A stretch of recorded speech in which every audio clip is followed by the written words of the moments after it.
Shalom saudara. Bagaimana kabarnya hari ini? Luar biasa. Semuanya sehat?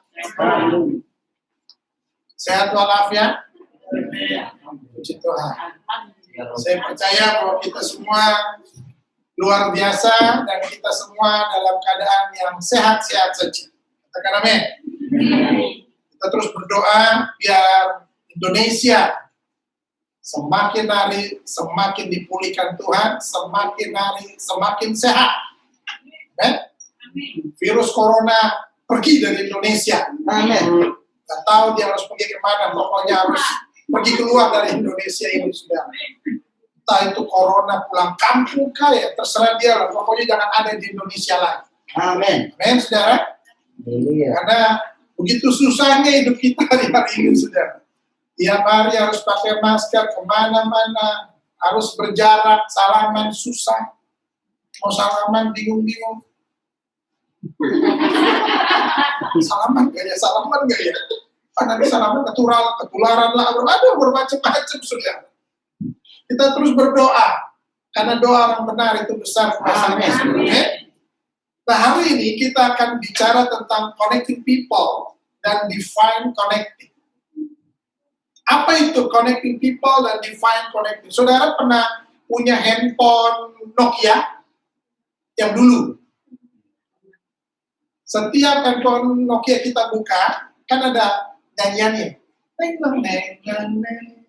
Terus ada tangan, gambar tangan gitu ya. Terus ada tulisannya apa? Connecting.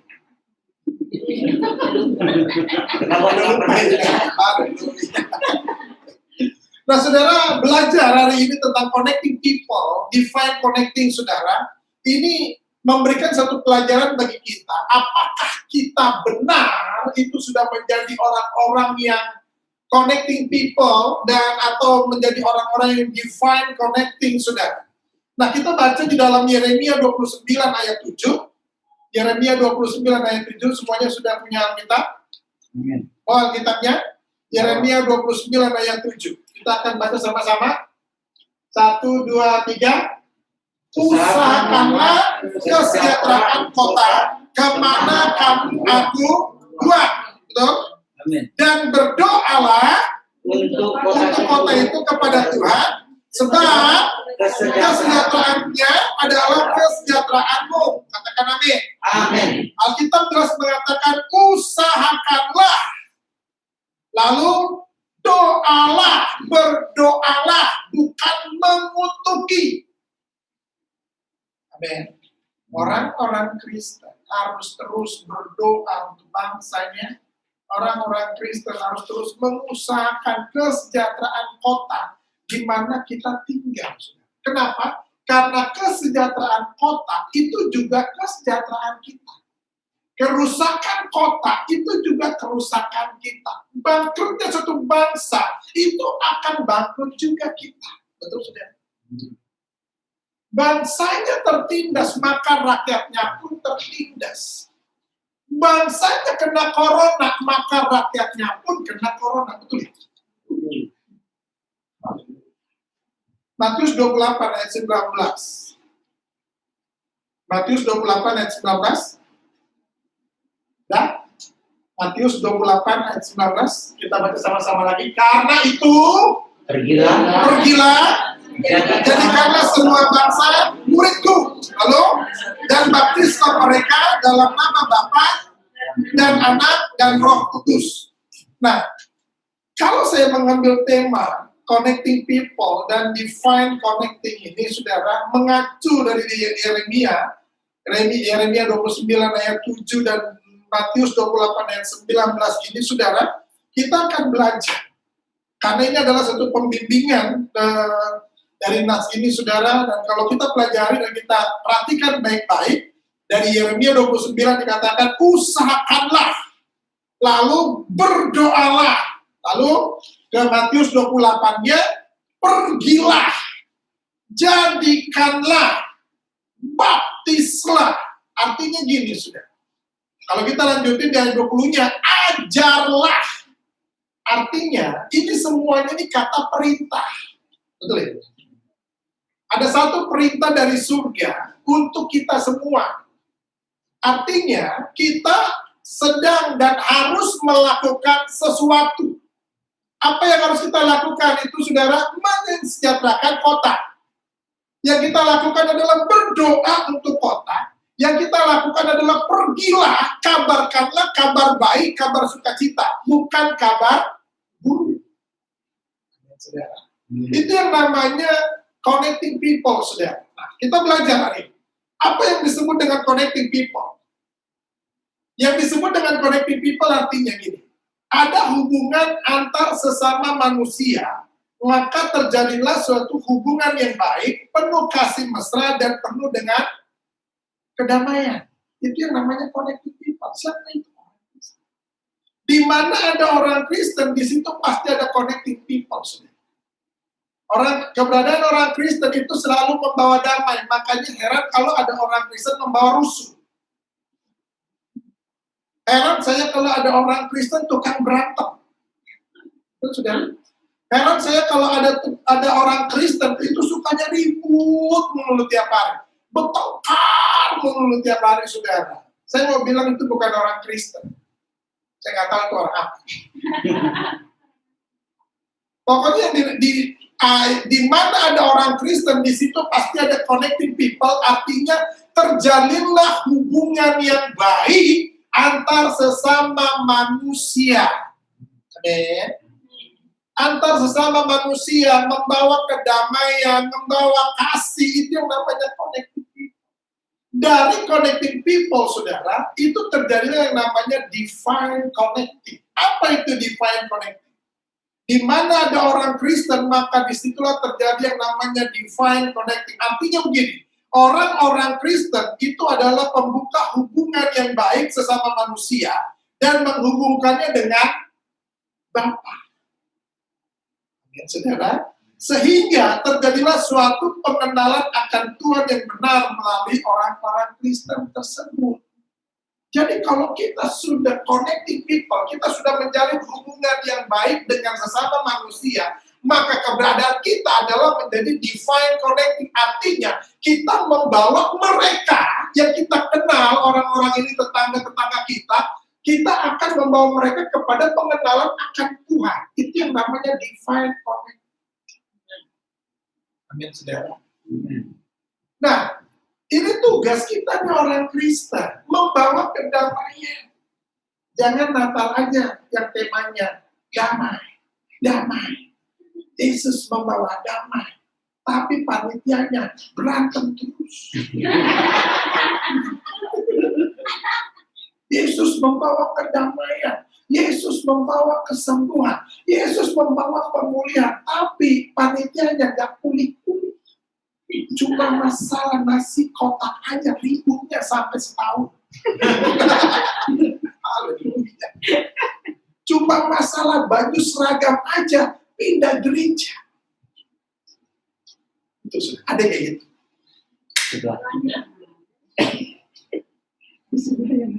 Cuma masalah, aduh, tempatnya kurang nyaman. Pindah. Bener ini. Cuma kayak gitu, sudah. Kita nggak menjadi divine connected. Kita nggak membawa manusia. Kita nggak membawa orang-orang itu akhirnya mengenal Kristus. Sudah. Kenapa? Karena kita sendiri tidak mengenal Kristus dengan baik dan benar. Amin. Keberadaan kita harusnya membawa orang-orang tetangga-tetangga kita akhirnya mengenal Tuhan yang benar. Dan mereka memperoleh yang namanya keselamatan itu. Kenapa?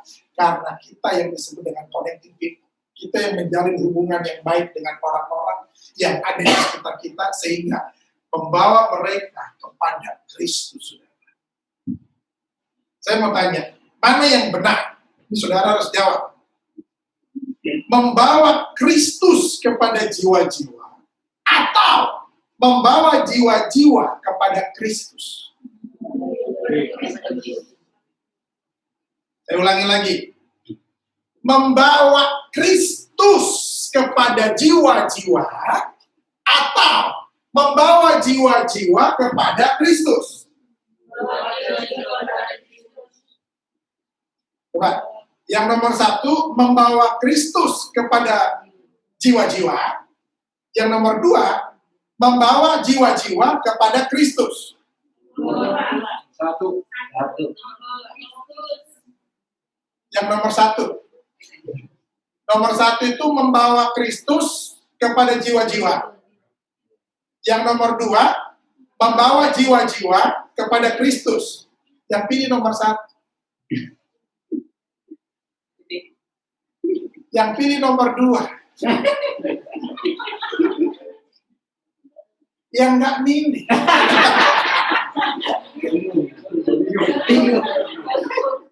Atau yang milih nomor 3. Saudara, kadang-kadang kita ini ada orang bilang, Pak, menginjil itu susah. Susah sekali, Pak. Saya bilang, apa susahnya? Orang cuma ngomong. Pak, memberitakan kabar baik itu susah, tapi ngegosip gampang. Betul nggak, saudara? Mengabarkan kabar baik susahnya minta ampun. Oh, Pak, makanya penginjilan itu susah banget, Pak. Tapi kalau mengabarkan kabar buruk, nggak disuruh. Ini masalahnya, saudara. Makanya ada 2 pilihan. Membawa jiwa-jiwa kepada Kristus atau membawa Kristus kepada jiwa-jiwa. Membawa Kristus kepada jiwa-jiwa. membawa Kristus kepada jiwa-jiwa. jadi penting. Sudah mulai. Membawa Kristus kepada Jiwa-jiwa. artinya gini. Saudara pernah baca Yesus menunggangi keledai? Perjanjian lama ada keledai juga? Keledainya liar apa enggak? Ngerti maksudnya? Ada keledai ya? Namanya keledai liar kan? Seperti keledai liar. Oke. Kenapa liar? Enggak ditunggangi. Di perjanjian baru, pada waktu Yesus masuk Yerusalem, waktu itu hari raya Palem kalau nggak salah. Lalu Yesus menunggangi kuda. Kuda yang tinggi, besar. Oh, keledai ya? Yesus menunggangi keledai. Keledainya anteng apa enggak? Tenang apa enggak? Kenapa bisa begitu? Hari-hari ini siapa yang tunggangi kita? Setan, iblis, gondorwo, kuntilanak, suster ngesot. Hari-hari ini kita ditunggangi siapa? Kalau kita ditunggangi setan, wajar. Gaya lu kayak setan. Itu sudah. Tapi kalau kita ditunggangi Kristus, amin. Itu yang disebut membawa Kristus kepada jiwa-jiwa. Haleluya. Makanya orangnya tenang. Setiap ngomong itu penginjilan. Gaya hidupnya adalah penginjilan. Artinya penginjilan gak susah. Kenapa? Membawa Kristus kepada jiwa-jiwa dengan kehidupannya. Artinya apa? Di hidupku ada Kristus. Siapa di sini yang pernah penjamuan kudus? Pernah penjamuan kudus. Tapi hidupnya sama seperti yang dulu-dulu. Di sisi lain perjamuan kudus. Di sisi yang lain tukang tipu. Ada kayak gitu. Saya mau bilang begini, orang yang sudah perjamuan kudus itu nggak main-main. Roti itu melambangkan tubuh Kristus. Anggur itu melambangkan darah Yesus. Tubuh Kristus, darah Yesus sudah menyatu dengan kita. Artinya, di dalam ini ada Kristus yang bercokol. Makanya dalam hidup kita ini ada 2 roh yang kuat di dalam diri kita. Roh Tuhan sama roh setan. Mana yang lebih dominan? Roh Tuhan kah atau roh setan? Saudara yang tahu. Makanya kalau tukang roh setan. Ya, lu tahu kan? Masa lu kayak gini? Bro, siapa? Hati-hati saudara. Kadang-kadang kita nggak sadar bahwa kita ini sudah makan tubuh Kristus. Kita sudah makan roti itu sebagai tubuh Kristus yang sudah menyatu dalam hidup kita. Kita sudah minum anggur itu sebagai lambang darah Yesus yang sudah menyatu dengan darah kita, saudara. Artinya, Kristus berkuasa atas hidup kita dan kita ditunggangi oleh Kristus itu. Kelakuan kita masih sama. Masih seperti yang dulu, seperti lagu yang dulu-dulu itu. Masih seperti yang dulu. Masih seperti yang dulu, nggak ngalamin perubahan. Ada yang bilang begini, Pak, memang saya pas sejak lahir udah begini modelnya, nggak berubah-berubah. Ikut Yesus berubah. Itu sebabnya dikatakan apa? Di dalam 2 Korintus 5:17, yang lama sudah berlalu. Sesungguhnya yang baru sudah datang. Merasakan itu, saudara? Enggak. Kalau kita masih nggak ngerti tentang siapa yang tunggangi kita, ini bahaya, saudara. Hari ini kita harus tahu membawa Kristus kepada jiwa-jiwa. Kalau membawa jiwa-jiwa kepada Kristus, saudara capek. Ketemu orang yang jadi, gimana? Sudah, terima Yesus saja, dibaptis. Kata orang yang diinjili, alah, hidup gue tukang tipu. Injili dulu dari lo. Nah, lo. Capek kan? Coba kalau kita membawa Kristus kepada mereka. Amin, saudara. Artinya kita sudah dibenahi hidupnya. Yang kita bawa adalah Kristus kepada mereka. Amin, saudara. Hari ini kita harus tahu siapa yang mengasihi kita. Ya? Setan kan? Atau gondormu? Atau iblis? Pilih salah satu. A. Iblis. B. Setan. C. Kuntilanak. D. Gondorwo. Pilih. Jadi yang harus kita pahami, kita ini adalah connecting people. Setelah menjadi connecting people, kita membawa mereka masuk kepada yang namanya divine connecting. Divine connecting adalah membawa jiwa-jiwa ini untuk masuk kepada pengenalan akan Kristus itu melalui kita. Kita adalah jembatannya. Saudara, jadi jembatan enak apa enggak? Kenapa nggak enak? Nah, itu dia. Kadang-kadang ada orang udah kita Injil, udah terima Yesus sebagai Tuhan, dan Juru Selamat, sudah dibaptis, nipu. Itu jembatan. Tapi kita marah nggak? Nggak usah. Memang itulah jembatan. Tapi kita sudah melakukan tugas mulia kita. Apa tugas mulianya? Memberitakan kabar baik. Kalau dia mau terima, ya puji Tuhan. Kalau terima, ya sudah, biarkan saja. Lepaskanlah debu dari tubuh dan juga haleluya. Kita jadi jembatannya. Nah, saudara, ini yang harus kita paham. Jadi kita adalah connecting people dan kita adalah divine connecting. Mengapa seperti itu? Yang pertama dikatakan begini, sudah di dalam Matius 5 ayat 13.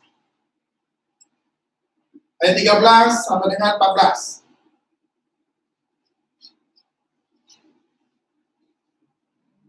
Apa?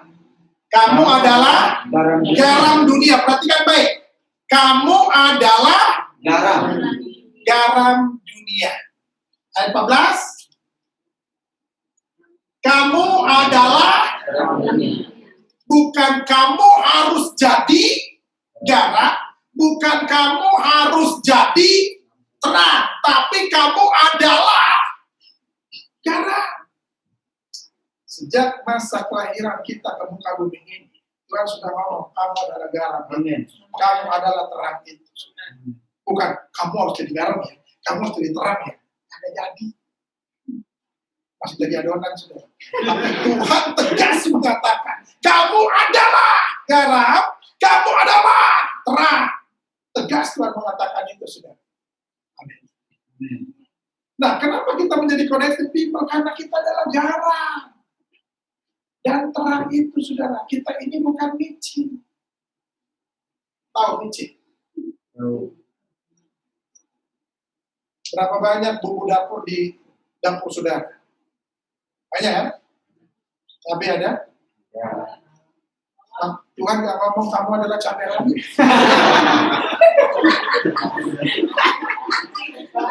Ada bawang? Ada. Bawang putih, bawang merah. Tuhan nggak ngomong juga, kamu adalah bawang. Bawang merah, bawang putih. Makanya ada orang kalau ngomong pedas banget, cabai lagi. Ada orang kehadirannya selalu bikin nangis orang. Bikin Bawang. bawang. Terus saudara, ada micin kan? Banyak micin. Sakit. Ada orang yang malah kalau dia datang selalu bikin sakit hati, selalu bikin sakit micin. Tapi Tuhan nggak ngomong itu, saudara, betul? Tuhan ngomong kamu adalah garam. Kenapa? Bumbu-bumbu yang lain itu nggak awet, saudara. Garam itu fungsinya memberikan cita rasa. Semahal-mahalnya makanan yang kita makan hari-hari ini, saudara, kalau nggak ada garamnya, kamu kosong. Betul, saudara? Mau makan di restoran manapun, mau restoran mahal sekali masuk 1 juta, kalau nggak ada garamnya, kamu kosong. Pak, di sini nggak ada garam, tapi bawang putih banyak. Makan tuh bawang putih. Nggak ada rasa garamnya, kamu kosong, saudara. Kalau nggak ada bawang putih, nggak ada tomat, nggak ada bawang merah, nggak ada cabai, masih bisa makan pakai garam. Siapa di sini yang pernah makan nasi sama garam aja? Ada yang di sini yang makan nasi pakai bawang putih diiris-iris kecil. Ada? Atau pakai cabai kecil-kecil diiris-iris, pakai nasi. Ada? Ada juga makan nasi. Lu makan nasi pakai apa? Lu kok cuma makan nasi pakai garam doang? Selalu kita dengar gitu, saudara. Kenapa? Garam itu memberikan cita rasa yang enak. Dan apa fungsi garam? Garam itu mengawetkan. Saudara kan tinggal di daerah Tanjung Priok, dekat Cilincing, Marunda, betul ya? Itu Kali Baru, banyak ikan kan? Ada penghasilan ikan. Pertanyaannya, kenapa ikan diasinin? Supaya awet. Tuhan ngomong kamu adalah garam. Supaya keberadaan kita itu mengawetkan persaudaraan. Tali silaturahmi kita tuh nggak putus. Walaupun kita disakiti, walaupun kita diperlakukan tidak baik, tapi kita adalah garam yang mengawetkan tali silaturahmi itu, saudara. Amin. Itu namanya, makanya kita disebut sebagai garam. Kenapa? Karena keberadaan kita harusnya memberikan cita rasa. Alkitab ada iklan bilang begini, nggak ada lu nggak rame. Betul, saudara. Jangan sampai orang malas ikut persekutuan doa. Jangan sampai orang malas banget ikut komsel. Kenapa? Ada dia, Pak. Males ya. Pokoknya kalau ada dia, gue nggak mau ikut komsel. Dia harus keluar dulu dari komsel, baru gue ikut komsel.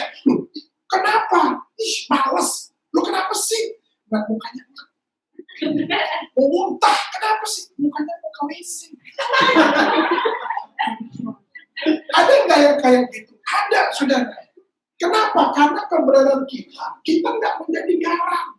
Kita nggak sadar bahwa kamu adalah garam itu. Yang memberikan cita rasa, yang mengawetkan persaudaraan. Makanya yang disebut dengan connected people, di mana kita ini menjalin hubungan yang baik, sehingga di mana ada kita, di situ ada kedamaian. Di mana ada kita, di situ ada kasih. Di mana ada kita, di situ pasti ada saudaranya tuh awet dah. Gitu, saudara. Sehingga orang lain aja udah awet bikin saudara. Gitu. Jangan gara-gara warisan, pecah. Cuma tanah sepetak aja itu juga nggak dibawa mati. Siapa di sini yang sudah mempersiapkan kuburan. Sudah.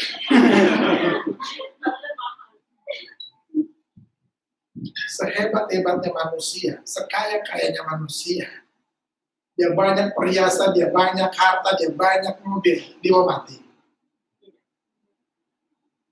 Ada juga mobil-mobilan dibakar-bakarin. Mobil-mobil kertas, gitu kan. Lemari, rumah-rumahan, parabola-parabolaan yang kertas-kertas itu ada. Dibakar-bakarin. Surganya, surga-surgaan. Nggak dibawa mati semuanya, saudara. Yang harus kita persiapkan adalah diri kita. Menjadi orang-orang yang divine connected, kan? Karena ada kita, orang itu jadi kenal Yesus. Karena ada kita, orang itu jadi murtad. Ada kayak gitu.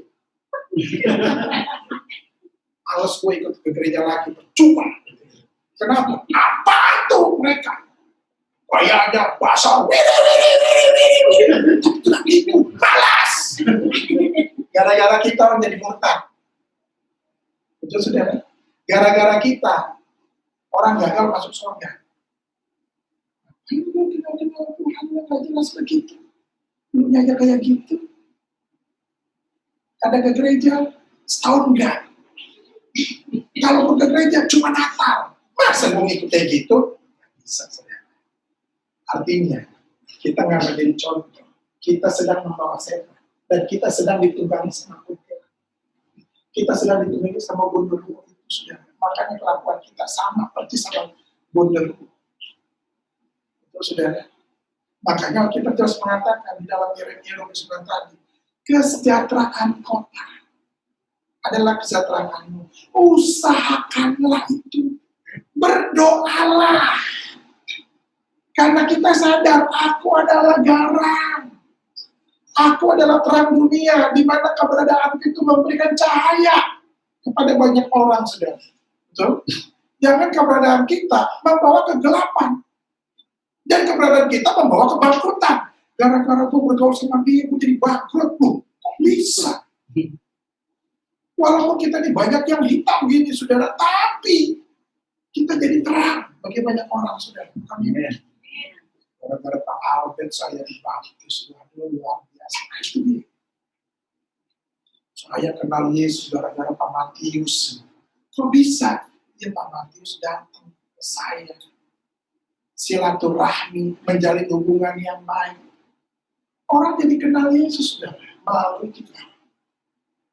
Jangan gara-gara kita orang. Terus, saudara. Katakan kanan kirinya. Dengar tuh firman Tuhan. Amen. Perhatikan baik. Selama kita tidak jadi garam dan kita menyadari bahwa kamu dan kita adalah garam dunia dan kita adalah terang dunia. Selama kita tidak menyadari itu, selama itu kekristenan kita sebenarnya tidak berfungsi. Kekristenan kita itu mati. Pada akhirnya kita hanya beragama saja. Kekristenan kita menjadi Kristen keturunan dari orang tua. Kekristenan kita adalah menjadi Kristen yang penerus dari nenek moyang kita. Karena mereka orang Kristen, saya juga jadi orang Kristen. Tapi tanpa pengenalan yang benar akan Kristus, itu omong kosong, saudara. Tanpa kita menyadari bahwa kamu adalah garam dan terang dunia, semuanya omong kosong Kristen kita. Cuma KTP-nya aja yang Kristen, saudara. Padahal kita ini antikris. Gak usah ngomong, wah dia antikris, ya orang sana itu antikris. Lu tuh antikris. Mau ke gereja. Sekali ke gereja, susah. Itu sudah. Sekali ke gereja, nggak jam tangan terus. Sekali ke gereja, nggak tenang duduknya.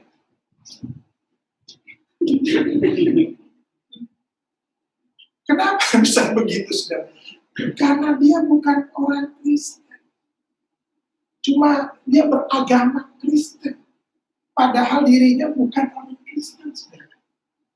Maknanya orang Kristen itu adalah pengikut Kristus. Mengikuti apa yang Yesus lakukan. Kemana Yesus pergi, dia pergi juga. Yesus ke kanan, dia ke kanan. Yesus ke kiri, dia ke kiri. Ini enggak, Yesus ke kiri, dia ke kanan. Antikris. Cuma KTP-nya yang Kristen, cuma keturunannya Kristen. Tapi pada dasarnya kita dapat. Makanya kita mengatakan penghakiman itu dimulai dari Tuhan. Penghakiman itu dimulai dari sini. Bukan dari rumah ibadah yang di sana, enggak, di sini. Kenapa? Tuhan mau di sini ditampi dulu. Sampai benar-benar Anda layak masuk surga. Itu. Makanya orang Kristen itu banyak kan kegeeran. Pasti masuk surga. Yes, pasti masuk surga. Yes. Maaf ya, Anda kegeeran. GR tingkat dewa. Perhatikan dulu hidupmu. Udah ikut ke gereja nanti masuk surga. Siapa bilang?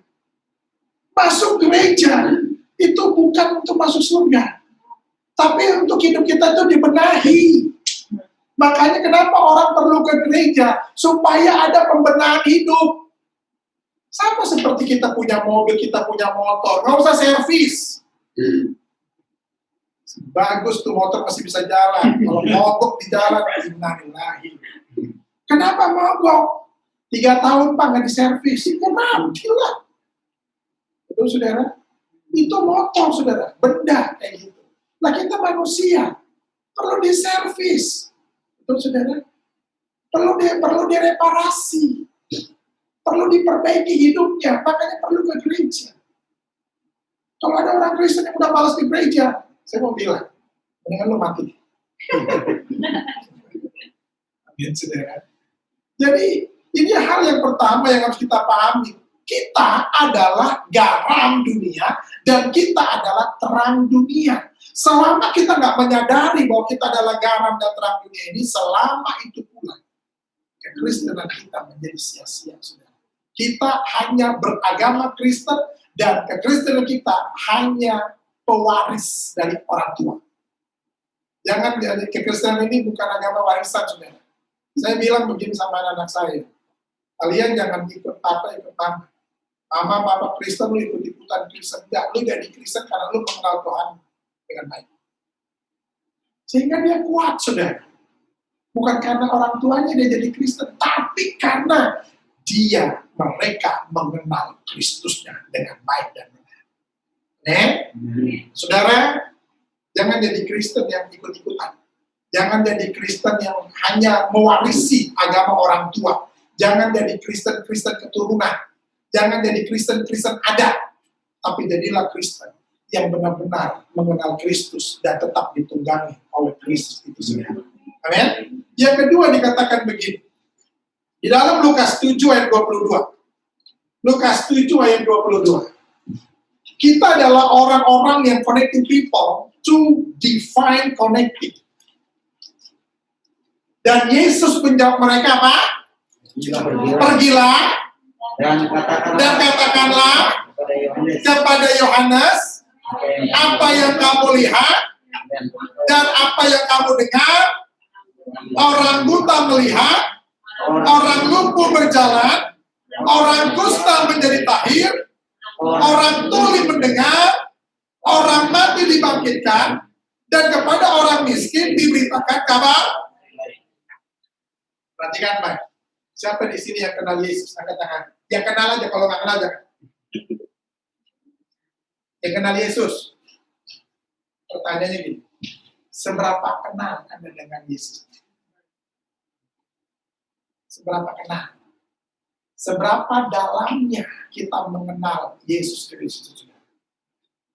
Kalau ditanya sama orang muda, Yesus tahu. Tahu. Kalau tanya sama orang muslim, Yesus tahu. Tahu. Sama orang Kristen, ya kenal Yesus. Tahu. Sama orang Hindu, kenal mereka. Tapi saya mau bilang, seberapa kenal? Seberapa dalamnya kita mengenal Dia dengan baik dan benar. Amen.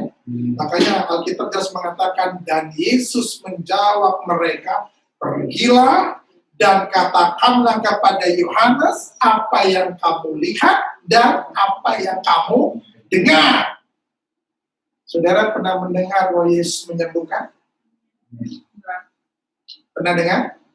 Menyembuhkan orang sakit, membangkitkan orang mati, lalu Orang buta melihat, orang tuli mendengar, orang lumpuh berjalan. Pernah dengar itu? Dari mana dengarnya? Dari Alkitab kan? Sudah pernah baca? Sudah? Saudara kenal Yesus? Angkat tangan. Beritakan itu kepada banyak. Amin. Makanya Alkitab mengatakan, pergilah dan katakanlah. Lu udah tahu kan? Yesus melakukan mujizat. Tahu? Tahu. Orang buta melihat, tahu? Saudara? Hari-hari ini kalau kita lihat KKR itu, ada juga mujizat yang terjadi, sudah. Orang lumpuh berjalan, orang buta melihat, saudara. Ini semua perbuatan Yesus yang kita lihat. Dan yang sudah kita dengar. Alkitab mengatakan ketika udah tahu, udah pernah melihat, udah pernah mendengar, lalu apa? Pergilah dan katakanlah kepada banyak orang itu. Haleluya. Amin. Artinya begini, saudara. Kalau kita tahu kita ini connecting people dan divine connecting, kita harus sadar sesadar-sadarnya bahwa kita adalah pekabar-kabar baik. Kita adalah pekabar-kabar baik. Kita ini bukan kabar buruk. Kejelekan orang diceritain itu senang sekali. Makanya orang kalau dengar gosip lebih semangat daripada dengar firman. Betul, saudara? Orang tuh lebih suka ke kondangan, makan-makan daripada ke konser. Betul.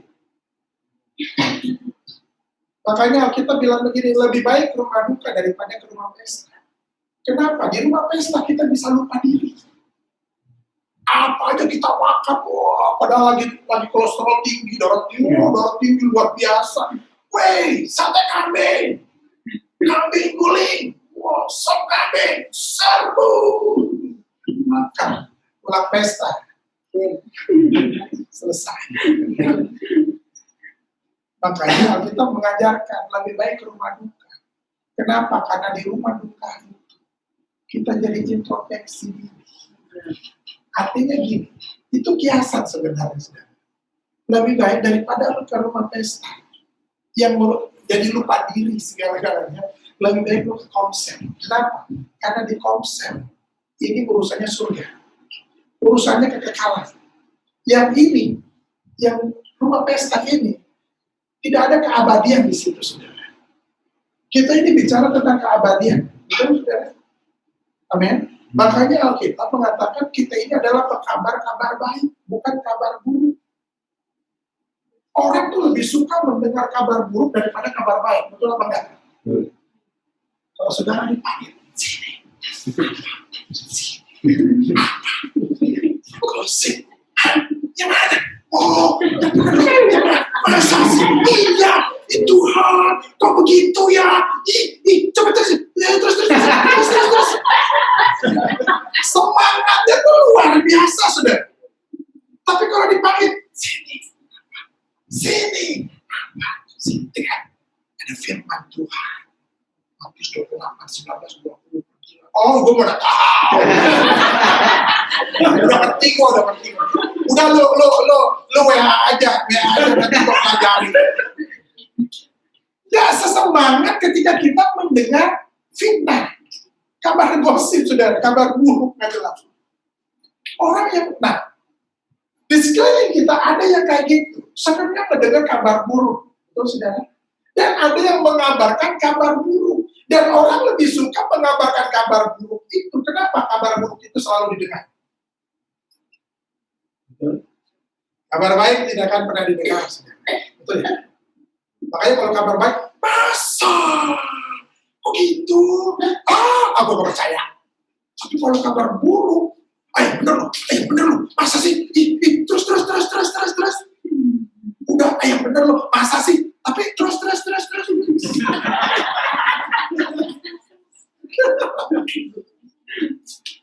Di sini gak ada kayak gitu.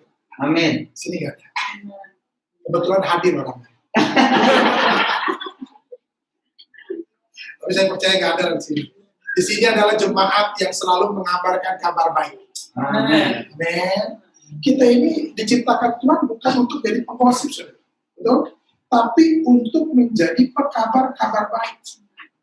Makanya Alkitab jelas mengatakan, pergilah dan katakanlah apa yang pernah kamu lihat dan apa yang pernah kamu dengar. Katakanlah. Ini kabar baik. Orang buta melihat, itu kabar baik, saudara. Jangan melalui, tahu nggak lo dia? Dia malah lagi jatuh. Gila. Itu yang terjadi, saudara. Bukan kabar baik yang dikabarkan hari-hari ini, saudara. Setiap kerusuhan selalu ada kabar buruk. Saya nggak perlu jelasin, saudara semua udah ngerti.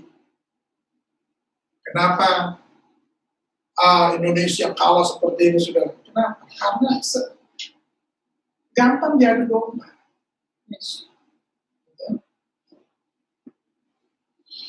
Contohnya nih, ini saya kerajaan ini, lalu yang ini kerajaan A, saya kerajaan B, sahabat. Lalu ada orang datang, si C ngomong, lu tahu nggak? Si B itu begini. Dia ngomong sama si lu tahu nggak? Si A ngomong begini tentang lu. Masa? Kayaknya A sama B berantem. Siapa yang cerdas di situ? Si C. Yang bego?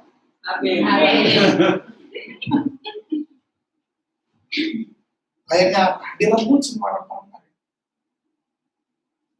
Direbut semua kekayaan. Cuma karena ada adu domba. Lalu kita ini orang bego yang ngerti apa. Pokoknya gampang sekali dihasut. Makanya seringkali terjadi perpecahan di dalam gereja. Kenapa? Lu tahu nggak? Kita udah di gereja-gereja. Masa sih? Mereka gua. Awasnya nanti kalau dia gereja B.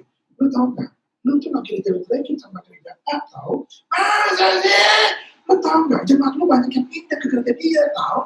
Dia dingin. Pokoknya setiap ke gereja dia tuh dikasih supernya satu orang. Masa sih? Lalu saya datang. Ya ada domba yang rambut jemaat saya, yang dapat gereja juga saya. Jemaat saya tambah banyak. Yang tajir-tajir juga datang ke saya. Yang miskin melarat juga datang ke saya. Yang dua, gereja A, gereja B, tutup. Kenapa tutup? Kosong. Terus sudah. Kehancuran kita, karena kita gampang jadi domba. Ini bahaya, saudara. Makanya kalau kita tahu bahwa aku, saya, dan kita semua diciptakan, dijadikan Tuhan untuk memberitakan kabar baik, ya udah kabar baik yang kita ceritakan. Amen. Kita akan mengatakan segala kabar buruk itu. Dia nggak begitu. Siapa di sini yang saling bersahabat? Angkat tangannya. Tapi saling bermusuhan, saudara. Coba angkat tangan yang saling bersahabat. Masing-masing udah kenal ya? Udah kenal karakternya kan? Dia tukang gosip. Yang ini tukang ya. Tapi ketika ada orang yang datang, lu tahu nggak, lu dijaga-jaga, masa gue gak percaya sama dia, gue gak percaya sama lu, omongan lu tuh parah, gue lebih percaya sama dia. Kenapa? Dia sahabat gue. Itu yang benar. Siapa di sini yang percaya sama Ibu Sianipar dan Pak Sianipar? Bahwa Pak Sianipar dan Ibu Sianipar tidak akan pernah menggosipin kita semua. Percaya? Siapa di sini yang percaya sama Ibu Situmorang? Ibu Situmorang ada nggak? Oh, ada. Padahal saya cuma ngomong doang. Lalu tiba-tiba datang orang membawa kabar buruk tentang Pak Sianipar. Kita tahu nggak Pak Sianipar? Tahu. Ngeri. Padahal belum diceritain, tapi pembukaannya udah seru gitu. Ngeri. Parah. Ini belum cerita, baru pembukaan. Tapi udah mengerikan, saudara. Apa yang dilakukan sama kita? Gua nggak percaya sama omongan lu. Yang gua tahu Pak Sianipar nggak begitu. Amin. Amin. Nanti kalau ketemu pasien ipar baru kita pernah. Itu yang benar. Amin. Jangan ada orang datang mengabarkan kabar buruk tentang seseorang, lalu, oh gitu ya, pantasan, gua kemarin juga ditipu sama dia. Kita nggak ada kayak gitu. Misalnya ada seseorang, saudara digosipin, jangan percaya gosip itu saudara, itu kabar buruk. Tapi kalau kita berduaan sedang berdebat sama dia sambil makan, di situ kita pernah pasien ipar ini ada gosip tentang pasien ipar. Katanya pasien ipar itu kaya raya. Benar nggak tuh? Pasien ipar.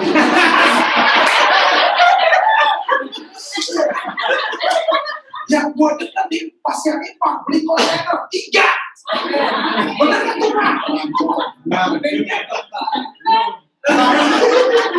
Tapi waktu saya dengar kabar buruk itu, pasien ipar mau beli tiga kontainer.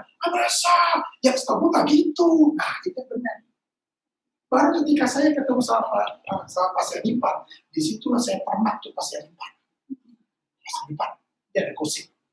Katanya pasien ipar itu punya uang 3 lemari yang nggak bisa dihitung-hitung.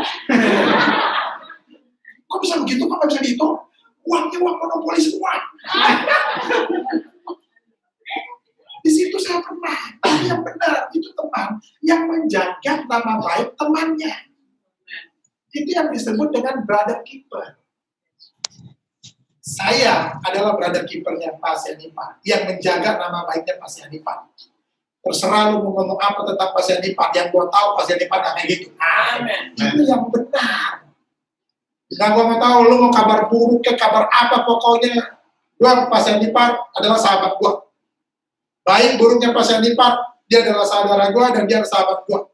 Ini yang namanya brother keeper. Penjaga sahabatnya. Jangan ada kabar buruk tentang Ibu Sitomorang. Lu tahu gak Ibu Sitomorang itu kalau makan sedikit sekali. Sedikit sekali. Haleluya. Jadi kita sama-sama apa? Brother keeper. Menjaga saudara kita. Bukan pembunuh saudara kita. Kenapa? Alkitab jelas mengatakan, pergilah dan katakanlah kepada Yohanes apa yang kamu lihat dan apa yang kamu dengar. Beritakan itu. Orang buta melihat, orang lumpuh berjalan. Ini kabar baik apa? Kabar buruk. Kabar baik itu yang kita beritakan. Karena kita sadar bahwa aku adalah si kabar baik itu. Amin. Bukan si kabar gosip. Saudara, siapa di sini punya telinga? Semua punya. Saudara mendengar?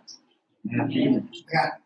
Pertanyaan gini, untuk apa Tuhan menciptakan telinga? Untuk mendengar. Apa yang kita dengar? Tuhan menciptakan telinga kita dengan keadaan yang baik. Makanya dia bilang, semuanya baik sempurna. Artinya, telinga kita diperuntukkan untuk mendengar kabar baik. Mendengar apa kata Tuhan, mendengar apa kata firman Tuhan, bukan kabar buruk. Makanya kita harus jadi manusia budak. Katakan kanan kiri, lu harus budak. Saya katakan kanan kita, dasar budak. Budak apa? Budak dengan kata-kata gosip. Telinga kita terbuka untuk firman Tuhan sendiri. Karena iman itu timbul dari pendengaran. Pendengaran akan gosip. Apa? Firman Tuhan. Udah tahu semua ya? Hati-hati. Dengan kita hanya untuk mendengar yang baik-baik saja. Bukan kabar buruk, bukan kabar gosip, saudara. Karena kita dijadikan Tuhan untuk memberitakan kabar baik itu, saudara. Yang kedua, yang ketiga dikatakan begini, di dalam Roma 8 ayat 12. Roma 8 ayat 12. Apa katanya di situ? Jadi, saudara-saudara, kita adalah siapa? Kita adalah orang berhutang. Kepada siapa berhutangnya? Bukan kepada daging. Supaya hidup menurut daging. Kita adalah orang berhutang. Ayat 13. Sebab jika kamu hidup menurut daging, kamu akan mati. Tetapi jika oleh roh, kamu matikan perbuatan-perbuatan tubuhmu, kamu akan hidup. Sadari bahwa kita ini adalah orang-orang yang berhutang. Berhutang kepada siapa? Berhutang jiwa-jiwa. Pertanyaan gini, sudah berapa lama kita jadi Kristen? Sudah lama? Sudah berapa lama kita melayani Tuhan? Sudah berapa sering kita ikut KKR sana, KKR sini? Sudah berapa sering kita ikut masuk gereja, saudara? Pertanyaannya gini, sudah berapa jiwa yang sudah kita bawa untuk Tuhan?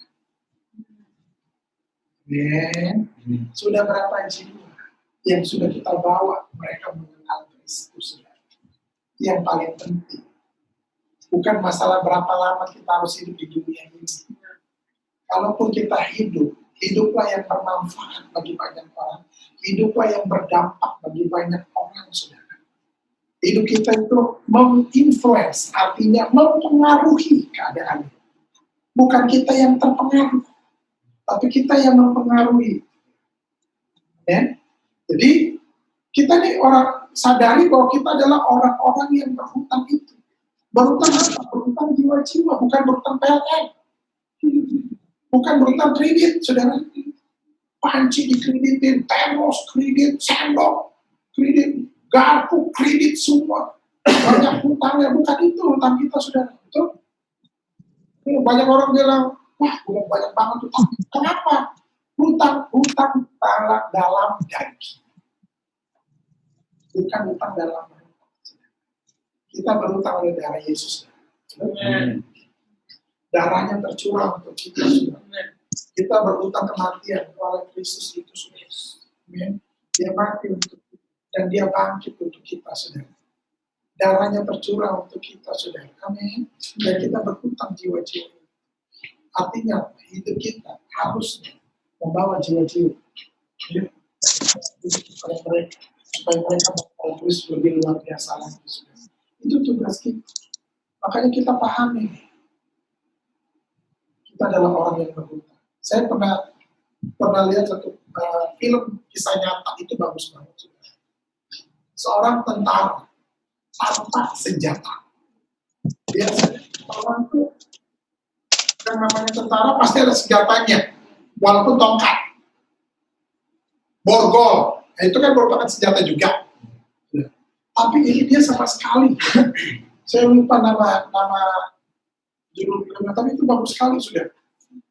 Nah, dia itu tentara di Angkatan Darat Amerika, tapi tanpa senjata. Dia nggak mau dikasih senjata.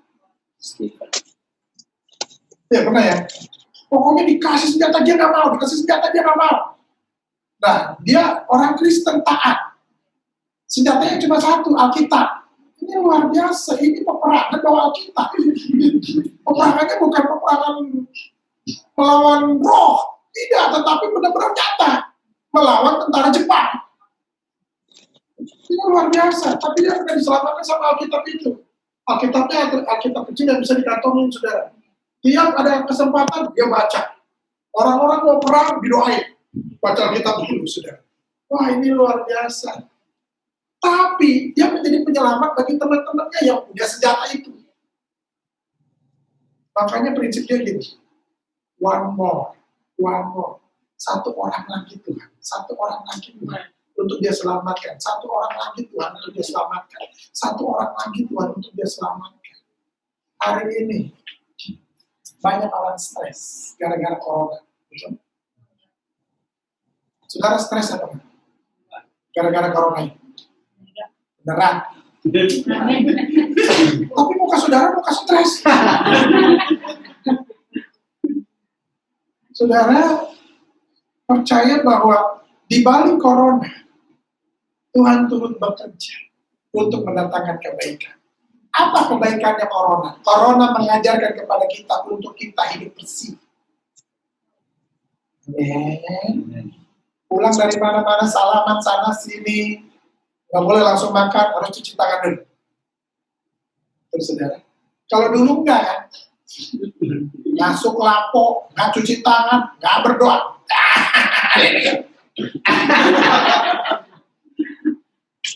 Sekarang diajarin untuk hidup sehat. Dari mana-mana, pergi berkerumun, pulang ke rumah, ganti baju, mandi. Sekarang begitu kan? Tuhan turut bekerja dalam segala hal untuk mendatangkan kebaikan. Salaman sana sini, pulang ke rumah, cuci tangan. Jangan langsung makan. Cuci kaki, ganti pakaian. Mengajarkan kebersihan yang benar, supaya kita hidup sehat. Artinya, Tuhan tinggalin kita enggak? Enggak. Tuhan tetap baik. Nah, ambil positifnya. Di balik corona ini, mengajarkan kepada kita untuk hidup sehat dan tetap waspada. Dan tetap berjaga-jaga, saudara. Amen? Nah, pahami bahwa kita ini adalah orang yang berhutang iki. Berhutang jiwa-jiwa hari. Ya, saudara. Jadi bukan karena hutang PLN, hutang PAM, atau bukan, saudara, bukan hutang kredit, bukan hutang jiwa. Berapa lama kita Berapa lama kita sudah mulai pertanyaan? Berapa jiwa? Berapa jiwa? Berapa jiwa? Kalaupun kita minta sama Tuhan, satu jiwa lagi, satu jiwa lagi, Tuhan, satu jiwa lagi. Pergilah. Jadikanlah segala bangsa. Ini tugas kita, saudara. Kita adalah orang-orang yang berutang. Ya? Jangan bilang saya ini berutang. Apa? Perintah Pak Emos, aduh, bikin malu. Perintah Pak Panci, Panci bagus. Panci kalau dimasak, hitam semua katanya, aduh, bikin malu.